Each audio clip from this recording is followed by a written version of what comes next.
What is love anyway? Love is like the ultimate experience. Like putting someone before yourself in every situation.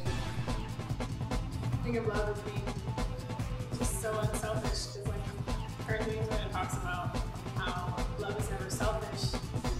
I think we all heard that before, but then at the same time, it's really hard to put into practice. The Greek had 3 different words for I love you. They had one for family, and then they had one for your friends, and then they have one for relationships like romantically, but in America we still just have I love you.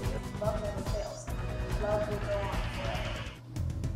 What we hear about it every day from, media and friends and stuff is so opposite of what love really is.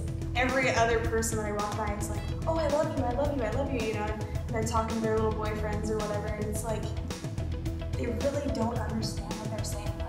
The power of those words. It's not about physical stuff between guys and girls or whatever.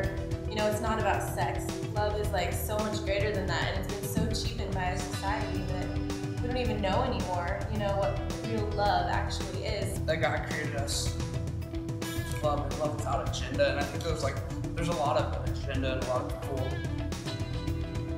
trying to change people. Intimacy has become a dirty word.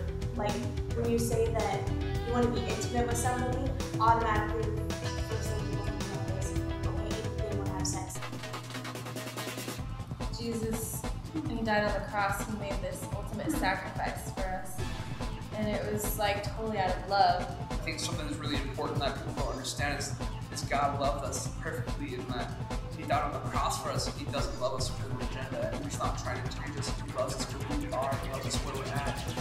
Just because we're selfish brats and we're sinners and we screw up and we don't acknowledge and we ignore him, doesn't make him love us any less. God shows real love. He loves us as opposed to anyone else.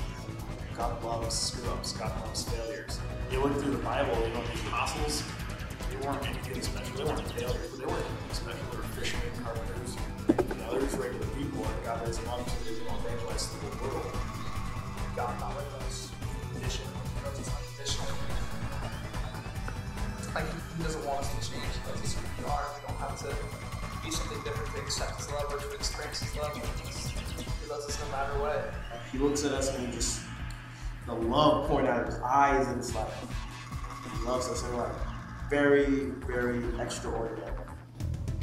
Loving people is more than just like being there for them. It's like it's being that person that they can trust, and it's being somebody who, whenever they have a need, they can come to you. Like, as I hang out with that really close group of friends that I really can't trust, when I go back and I hang out with the other friends that they're just cool, having a good time, you can totally tell like the insincerity or the fakeness. It's like, what can I get out of this relationship? Or what can make me better? What can I learn? So I think that if we're gonna love people, we gotta be real. We gotta speak from our heart and say, look, man, that's what's going on. I can't lie to you. I can't be this hidden person. I gotta come out with what's going on. There's a lot of talk, and there's a lot of things that we do to make ourselves look good, and like that we are those kind of people, but being Christians and being someone and representing that and representing God, really the action needs to be there. We need to make those steps to really prove to people that we love them. The thing it says in the Bible that like straight up blows my mind is it says God is love, and to like say I love you, so like I love you is basically saying I'm an expression of what God feels for you. And not a lot of people acknowledge God or even acknowledge the existence of God, so that can't happen for them. So that's where we need to step up to the plate and be that for them and really show them the true love of God and really his desire to be with them.